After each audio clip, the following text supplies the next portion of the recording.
What's up, guys, and welcome to another episode of the Powerhouse Mentality Podcast. I am your host. I am Caitlin Kenna-Smith, and today we're going to get into the Crossfit Open. And I know that there's some people who listen to this who may do CrossFit themselves and some people who don't do CrossFit, but either way, this podcast is a platform for me to share my journey and to share my experiences and to share the lessons that I learned throughout it. And one of the biggest parts of my life right now is CrossFit and training to become a highly competitive CrossFit athlete. And I feel like so many people love following a journey, specifically an underdog journey, because let's be honest, I'll be the first one to admit that my journey is a little bit of a stretch and a little bit of an underdog journey. And throughout it, when I really started to commit to CrossFit and to saying, you know what, I'm going to go all in on this and truly be the athlete that I say that I want to be, instead of just talking about it, I'm going to be about it, people really started to doubt me, and people who I didn't actually think would doubt me. So my journey to becoming a competitive CrossFit athlete is one that I'm going to be able to look back on and be fucking proud of the hard work, discipline, and dedication that I put into this sport in order to become the best that I could possibly be. Now, I spoke about this on another episode of the podcast where sometimes we have to kind of face the messy, harsh truth that currently in the state that I'm in, while I am a good athlete and while I can perform much better than the average person, and people always say, oh, you're so good at cardio, you have such a great engine, wow, this and that. My best, no matter what, if I literally gave everything I had and passed out at the end of a workout, I wouldn't be able to keep up with the CrossFit athletes that I want to one day compete with. So right now, my good enough and my best effort isn't good enough to get to where I want to go, which sucks. However, the beauty of life is that if you're good enough is not good enough right now to get to the goal that you want to get to, you can make the choices and decisions on a daily basis to build up your skills and to build those things to become the person that you want to become and reach those goals. Life is beautiful in that sense, where you always have control over your actions and your choices. You could allow other people or other things to influence those things, but the reality is you're always in control. So remember that when you have a goal that you want to accomplish and you keep telling yourself that it's just not possible, well, fuck. I promise you that it is possible. You just have to shift your perspective and stop listening to the people who are doubting you and start believing in yourself through action. The only way to build belief is to take action and to prove to yourself that you're doing the work that it takes to get to where you want to go. Now, for those of you who don't do CrossFit, let me give you a little bit of an explanation on what the CrossFit Open is, because I'm sure you see it all over social media and you're like, what the fuck is this CrossFit Open? What's 24.1? What are these people talking about? So the CrossFit Open is the first stage of the CrossFit season, so of the CrossFit Games. Everybody knows the CrossFit Games. Even if you don't do CrossFit, I'm sure at some point in time you've heard of the CrossFit Games, and it's kind of like the championship or the Super Bowl or the Olympics of the sport of CrossFit, of functional fitness. And it starts with the CrossFit Open. And from there are 3 workouts that are performed on a weekly basis. So those workouts come out on a Thursday, and you have until Monday evening to submit your scores. And over those 3 weeks, each workout is different. You don't know the workout until it's announced on Thursday. So today, being Thursday in week 2 of the CrossFit Open, the workout 24.2 will be announced in a couple hours. Now, from the CrossFit Open, the top 25% move on to quarterfinals. And from quarterfinals, the top 40 men and the top 40 women in each region are going to move on to their semifinal. So there are so many different semifinals. I can't remember the exact number, but there's like the North American, there's the Africa, there's Asia. So depending on like your region, wherever you are under or registered as an athlete, that's where you would compete if you were to qualify for your semifinal. And then the top 1 to top 5, depending on the semifinal, move on to the CrossFit Games.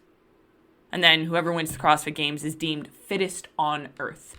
So that's how the CrossFit season works right now in 2024, because they've changed it a lot. In fact, they changed it just recently this year. But as of 2024, that's how this shit works. So it's a little bit easier to follow than maybe in past years. Now, let me talk a little bit about my journey with CrossFit, because I feel like I've never actually spoken about CrossFit on this. Now, let's throw it all the way back to when I was a sales manager at Fitness Connection in Raleigh, North Carolina. I remember very distinctly, it was 2019, because I remember that I did the workout 19.1, and that was like my first intro to CrossFit. However, I didn't go anywhere with it. It was like one and done. I dabbled in it for a couple weeks, and I was like, never mind. I work at this gym where it's not really the best to do CrossFit. I'm just going to go back to what I know and do bodybuilding and do the workouts that my coach at the time, who was a bodybuilding coach, gave me. And then I got promoted, and I didn't really think too much about changing my modality of training, because it was just easier in my head staying in the comfort zone and doing exactly what I was used to. So I wasn't always the person who sought discomfort. Just so you know, I always dedicated time and attention to my training. However, I wasn't always like all in. There's a difference. So in 2019, I remember signing somebody up for a membership. And I remember this so distinctly. And having him say something about CrossFit. And I was like, yeah, CrossFit's so dumb. Like, they can't even do regular pull-ups. Like, it's so stupid. Like, I don't understand it. I was that person. And I look back and I'm like, damn, I just didn't know. Because when you look from the inside out, or I'm sorry, from the outside, and you look at CrossFit and you just look at the broad perspective, you just see different, strange looking movements, right? And a lot of the times people don't understand the actual skills that go into these movements, because they see maybe it performed poorly, or they see a poor coach doing it, or they see somebody who just, they just don't know what they're looking at, in a sense. You don't know what you don't know.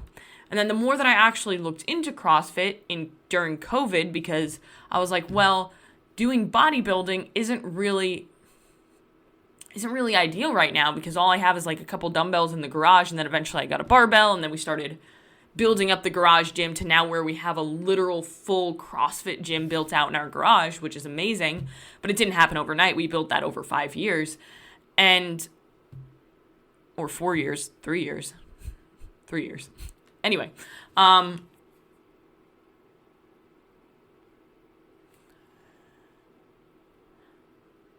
when I started looking more into CrossFit during COVID, when I was like, okay, I need to try a different modality of training now, I really fell in love with it. Like, I wasn't really doing CrossFit. I was kind of just making up my own shit. And it was more like just bodybuilding done in like a Metcon style. So I would do CrossFit workouts like 21-15-9 or AMRAPs or EMOMs. And I would just do bodybuilding movements like bent over rows and bench presses. I would do burpees because that's really all that I knew. Or running because, again, all that I knew. And then I remember I did Murph for the first time. Murph is a iconic CrossFit workout where it's 1 mile run, 300 air squats, 200 push-ups, 100 pull-ups, 1 mile run in a 20-pound weight vest. And I did that in 2021, and I thought, fuck, I really love this. I love how I feel. I love feeling like an athlete, and something just feels good about this. I want to invest more of my time and attention into this. And so that's when I hired my first CrossFit coach, and that was Kevin Valance, who's the CEO of Hidden Summit, who eventually became my boss when I became a coach at Hidden Summit. And he started programming for me individually. We hopped on calls every single week. We dialed in my nutrition to make sure I was actually eating enough for performance. When I first started with Kevin, I was eating like 2,000 calories. I was maintaining my weight. I was okay physique-wise, but I was more of like the skinny fat type thing. I had some muscle, but I had a lot of not muscle because I was running a lot and I was lifting, but not really doing it the right way. because I always was obsessed with like, I need to do more. And it's funny because as a coach, I would always tell my clients to do it the right way, but I couldn't take my own advice, which is why coaches have coaches, because we need that too. We need that support. We need that accountability. And I like to just take my mind off of my programming and just execute. So that way I know and I never question if I'm doing enough or if I'm doing the right things. That's why I love having a coach. All right, so Kevin helped me for almost 2 years. And then Kevin was offloading a lot of clients to be able to step into a CEO position and really run the company and dial things down there. And he was like, I think you and Eric, who was another coach at Hidden Summit, would really work well together. Because Eric is like, at the time, he was the director of programming. He had been competing in CrossFit himself. He helped so many other people with it. He was a coach at a gym. And I remember I met Eric for the first time and really had conversations with him when we went to an event out in St. Louis. And I was like, damn, this guy really knows his shit with CrossFit. Like, he knows a lot about not just like the CrossFit, but also like the nutrition and the mindset. And he's the hardest worker, hands down, that I personally know. And nobody could prove that otherwise. And his mindset is fucking bulletproof. And he's not afraid to say shit to you that you need to hear. So I was like, okay. I don't like change. I don't like this change that we're doing because I felt like I was being broken up with. But I'll try it. And I remember the first week that I started working with Eric, he sent me his programming. And I was like, oh, that seems super basic. It was like 10 by 10 back squats. And it was like super basic interval training, like with just the rower and like base conditioning work, like nothing crazy and nothing really like quote unquote CrossFit. And I was like, oh, this is weird. And he said, trust it. Trust it. Try it for a week. If you don't like it, we can change it. I was like, okay. And I did the first workout. The first workout was 10 by 10 back squats. I think it was at like 55 or 60% because we were going to be building over the weeks. And holy shit, I couldn't even sit on the toilet the next day from that. Plus, there were tons of thrusters and tons of air squats and tons of crap. And I was like, whoa, okay, this is real. This is legit. So I committed to it. And I committed to his programming and we worked together. That was in August. So fast forward to the 2023 CrossFit season, which is in February is when it starts. So we were working together for about 6 months, little more. Actually, right about 6 months. And I said to him, Eric, I really want to be a competitive CrossFit athlete. And I looked at the workouts for the 2023 Open, and I was like, I can't do these workouts RX'd. I have to scale all of these workouts, and I fucking hate that. So I made the decision to sit out on the 2023 Open, where I'd been doing the Open since I did it 2021, 2022. And I was like, you know what? I'm sick of scaling. I'm going to take the 2023 season out. I'm not going to worry about it. And I'm going to go all in for 2024. Because I was sick and tired of doing the Open scaled. And I wanted to actually make the choice of going all in on myself in all areas of the sport and not just train like an athlete, but live like an athlete. Mind, body, soul. And so the past year, prior to committing to that, or the past like almost 2 years, when I was on my CrossFit journey, I was doing a lot of really tough Metcons, kind of chasing that endorphin high, always wanting my heart rate to be as high as possible, instead of actually attacking my weaknesses and committing to doing the foundational work and building the muscle and the strength that I needed to build in order to be more competitive. So I was ignoring the less glamorous side of CrossFit, and I was just digging into all of like the fun shit, we'll say, like the reason why people do CrossFit. And it took me a while to kind of fully accept this. And I think at this point in my life I have. And I hate to admit this, But I really fucked my body up with my eating disorder. Like, I really fucked it up. Like, hormonally, physically, obviously emotionally. And I never really did take the time to fully recover. And that's hard for me to admit, right? Because a lot of people look up to me and say, oh, well, you went through this like eating disorder recovery. How did you do it? I did it, but I kind of I almost sidestepped it. And I'll explain that because I think it deserves like some explanation. I went into an eating disorder outpatient program. And I was in that outpatient program for a few months until one day I quit. And the reason why I quit is because I was sick one week with the flu. I could barely eat because I was so sick. I went in to get weighed. I didn't lose weight, but I didn't gain weight. And the doctor in charge yelled at me because of how I need to do better. And it broke me at the time because I was so emotionally weak and I was so soft. Like, I'll be honest, like I was fucking soft. I've earned mental toughness over the last couple of years through doing hard shit. But back then I was tough. I wasn't tough. And I said to my mom when we were leaving, I was like, I never want to come back here again. And she's like, I understand. We have to do this together then. And so we did it in a sense to where I was like, okay, I'm going to weight train instead of do tons and tons of cardio. I'm going to eat more than I was, because I definitely did that, because when I was in my eating disorder, I was eating like 600 to 800 calories a day. And then fast forward to like when I started working with Kevin many, many years later, I was eating almost 2,000 calories. And I had worked with other coaches along the way strictly for bikini competitions. So here's where I sidestepped. I said, well, what's another avenue that I can put this stress into? That I can use like this obsession gene that I have? How can I use that? Because I was obsessed with fitness. I was obsessed with nutrition. I'm obsessed with it. Like, I fucking love it. I'm so passionate about it. And I used, instead of having the eating disorder, I was like, cool, instead of being anorexic, I'll just do these bikini competitions. And I'll use that as my way of like, oh, I'm cutting for my competition. Or I'm bulking to put on more muscle.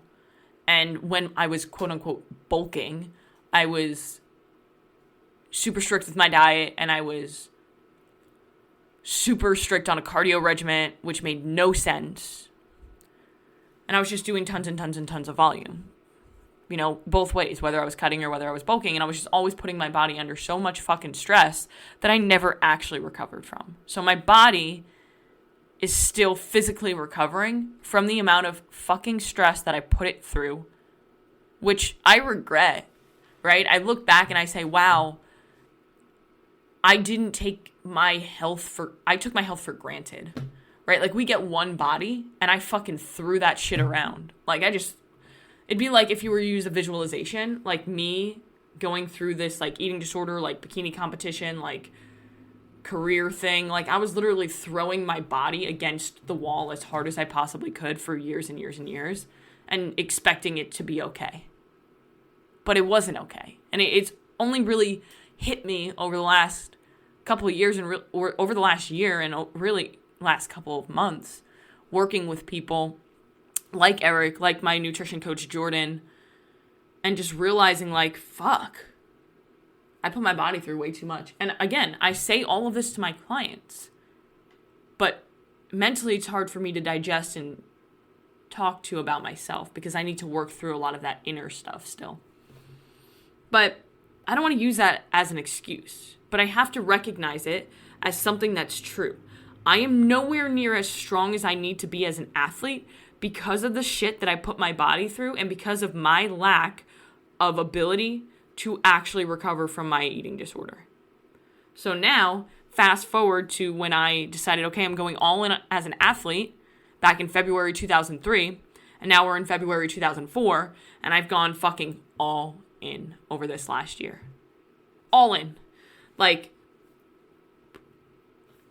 training, doing the boring work, doing the base foundational work, spending hours and hours and hours and hours and hours of grueling work in the garage, doing accessory work, doing core work, doing terrible metcons, doing terrible base conditioning pieces where I was just like on the bike or on the rower or on the ski erg, just suffering.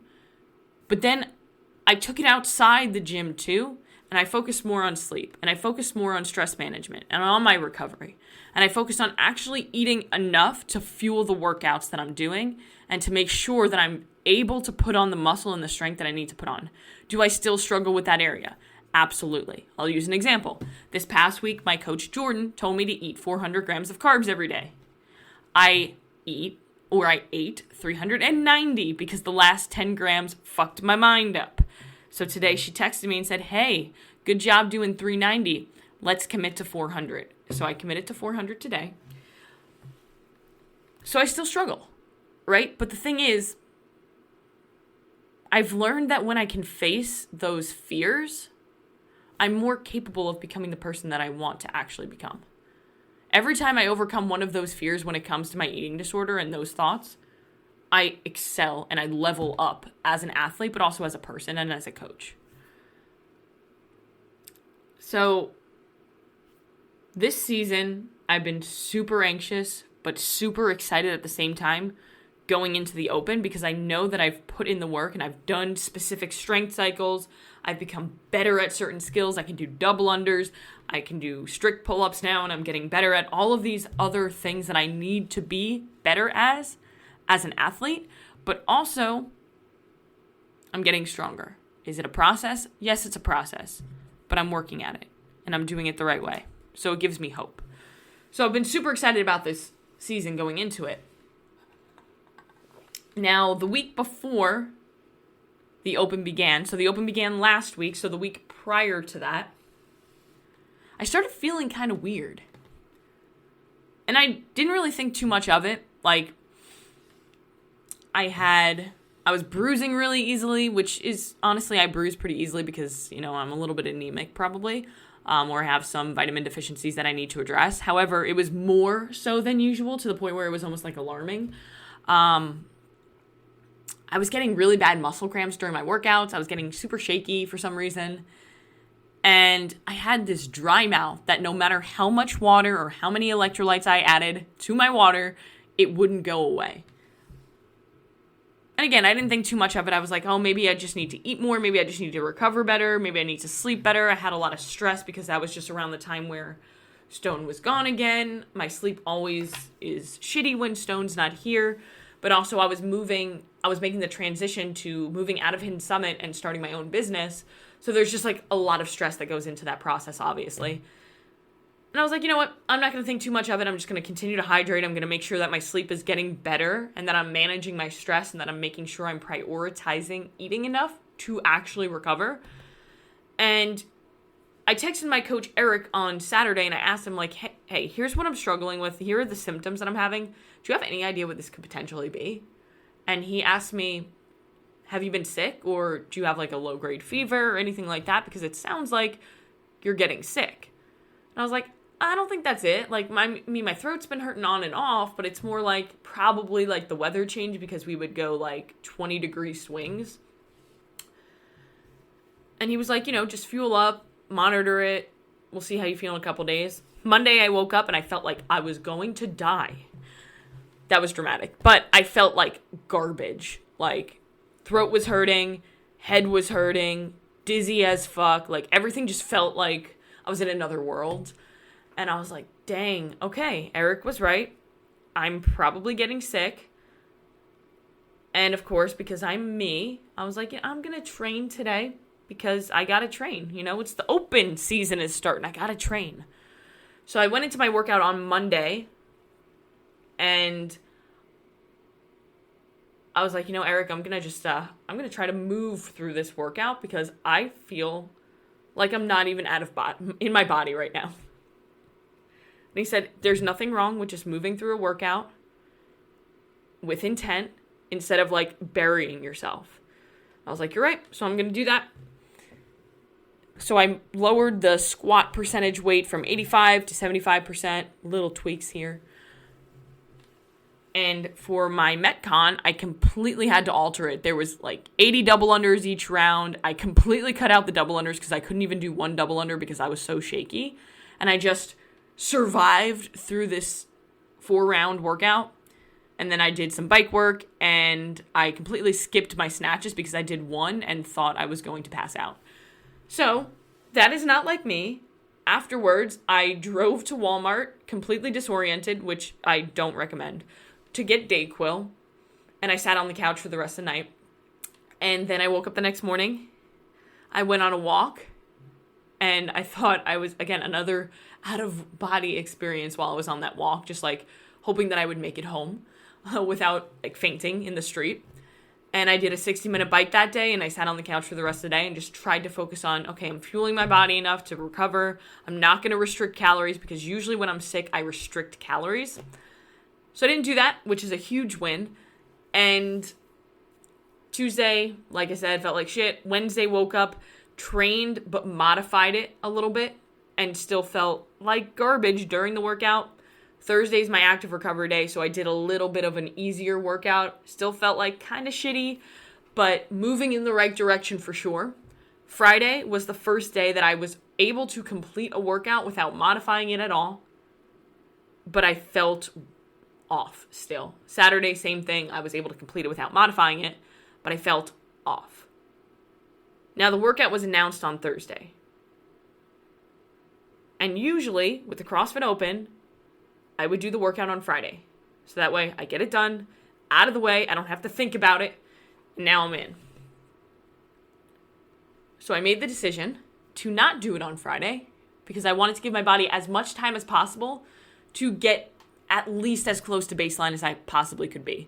I knew that this sickness was going to probably linger for a while just based on how I felt during training, because I would feel, pretty good throughout the day, and then I would start training and I would fatigue really fucking fast. Like, it almost felt like somebody was like putting like a basketball pump into my legs and just pumping my leg full of blood during every workout. And that is not a good feeling. So again, made the decision to do it on Monday.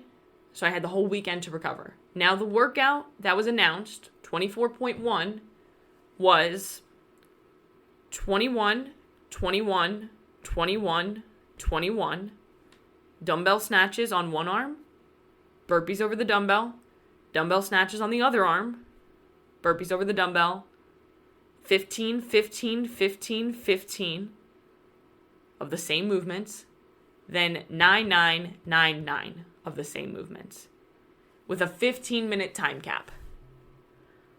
So I looked at that workout and I said, damn, this is a good workout for me. I'm really pissed that I'm sick because I'm good at burpees. Like I will own that. I am good at burpees. Very good at burpees, and I will take that to my grave. I might not be stronger or as strong as the other athletes, but I can fucking burpee, okay? The snatches were a little bit troublesome for me because I knew in my head that 35 pounds for the snatch is really light for some athletes, but pretty fucking heavy for me. Now, the win that I'm going to celebrate is that if I got this workout last year, during that 2023 Open where I sat the season out and decided to go all in on myself, I would not have been able to do this workout, especially with the amount of reps that I had to do with the snatches, because I couldn't even do snatches with a 35-pound dumbbell. I was always using a 30-pound, and that was tough. So that's a huge win. So I was going into this season with a lot of confidence, and I was excited about it. But I had to accept the fact that, I got sick. It sucks. Do I wish it didn't happen? Of course. However, life works in mysterious ways, and I do truly believe that everything happens for a reason. And this happened to teach me a lesson. Life happens. Shit happens. Conditions are never going to be ideal. However, I did the best that I possibly could given the cards that I was dealt. And that's all that ever matters. Is that you went out there and you gave your best fucking effort despite what was going on. And to understand that sometimes your best effort on that day isn't going to be your all-time best effort because that's going to fluctuate. But as long as on that given day, you show up and you give your best 100% effort to whatever it is you're doing, you're going to be okay. You're going to walk away with integrity. And that's all that matters. And that's what the Open's all about. Like, whether you do it for fun or whether you compete, the Open is a beautiful time to do you versus you. Like, how are you doing versus how you were last year? How are you progressing? Because that's what matters, and that's where people get lost. And that's where I started to get lost, because over the weekend, where I would normally have already done the workout, I was looking at people doing the workout and looking at their scores, and I was saying, well, shit, I'm starting to compare myself to these other people, and I'm starting to almost get down on myself and discouraged. Because I'm like, oh, fuck, that was really fast, or, oh man, that person didn't finish, like, what's going to happen? Instead of just saying, you know what, I'm just going to fucking show up and give my best effort and focus on me, because that's all that matters. And that led to me getting really fucking nervous going into this workout. Really fucking nervous. Now, Monday came along, and again, while I was feeling better than I was the previous week, I was still not feeling 100%, and I was definitely fatiguing more quickly than usual. And the best part is that I went into that workout with a terrible tension headache. I had like some tension going on in my traps and my neck, which was just adding to the feeling of sickness. So whether it was like actual tension or I was just still kind of achy from being sick, I have no idea. I'm not going to try and diagnose myself. That's not how this works. But, you know, I was going to do the workout anyway. It doesn't matter how the fuck I feel. So I went into the workout. I went in with a strategy to respect the round of 21, go a little bit slower than you think you have to go, and then lay the hammer down. My goal for the workout was sub 9 minutes. I thought I was going to die during this workout. That workout fucked me up more than any single CrossFit workout had ever fucked me up to that point. I'd never felt that bad after a single CrossFit workout. I don't think ever, but in a very long time. And the reason I literally sold my soul on the workout. Heavy dumbbell, lots of burpees, but I still wasn't 100% recovered, so my body really struggled to recover from that one. And that's why I felt so terrible. For the rest of the night, I felt like I was just out. I was done. I'm like, sorry, nope. I got 9:14, and I was really fucking disappointed. Really fucking disappointed because I knew that if I just was willing to suffer a little bit more during any point during the workout, I could have gotten the time that I wanted. And then I kept thinking back to it, and I watched the video of me doing it because you have to film yourself. And I was like, man, you were hurting. Like, you were hurting. I don't know if you could have gone faster, given the circumstances. And then I keep thinking, and I'm like, if I wasn't sick last week, I would have gotten under 9 minutes. Like, I would have probably gotten closer to 8:30. Because I just didn't feel myself during the workout. And that sucks, but also, it's irrelevant. Like, it doesn't matter. There are going to be times where sometimes you go to competition and you're not at your best. And you're not going to be able to change the conditions just so that you can perform better. I did the best that I could with the circumstances that I was given. And that's what matters. However, I'm hard on myself, so, you know, I'll continue to be a little bit pissed off about that one. And people keep asking me, are you going to redo the workout when you feel better? No. I may never do that workout again. I still have PTSD. I was going into wall walks yesterday and I had my face like in a burpee position and I was like, "Boo!" That gave me chills. Don't like that. So the workout didn't go the way that I wanted it to. However, I'm in a really good position right now, so I'm happy with it. And you know what? When I look back into perspective and I think Caitlin 2023 versus Caitlin 2024 as an athlete, like a completely different person. A completely different athlete. And that's exciting because then I went into training yesterday and the day before, like fucking excited to continue to make progress and to just go all in on exactly what I've been doing because it's fucking working. So now I'm super excited to see what the workout is today. And I'm super excited to hit week 2, even though, again, I'm still fatiguing really fast during training. I'm just excited to give it hell and to give my best effort to this season because, you know, everything happens for a reason. God placed obstacles in your way because he knows that you can overcome them and get stronger from them. And, it's all in God's plan. And I'm just going to show up and give my best because he already has it planned out. And 2024, my goal is to qualify for quarterfinals. And then go all in on my off season to get even better for 2025. And I think 2025 is going to really be the year that I fucking am elevated as an athlete. Because I've been hitting a lot of milestones lately. And that's kind of how progress works. It's like for a while you don't see much progress or you don't feel like you're making much progress.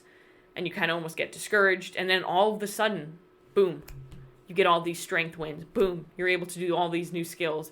Boom, the scale drops 10 pounds. Whatever. It all happens like in big chunks is how I look at progress. Because progress is never going to be linear. You're going to have setbacks. You're going to have moments where you question if you're doing the right thing. Which again is why I believe it's so important to have a coach that you trust who can actually give you objective data and can actually guide you in the right direction and keep you on task. Because a lot of times our emotions try to overcome our results and then we fuck ourselves up. So, guys, with that being said, if you're doing the CrossFit Open, let me know how you're doing. Let's communicate. Let's have a conversation. I fucking love talking to you guys. And if you're not doing the Open, but you're curious to maybe look at it and maybe do it next year, like, reach out if you need any help. But other than that, guys, go out and do one thing today that's going to take you one step closer to where you want to be.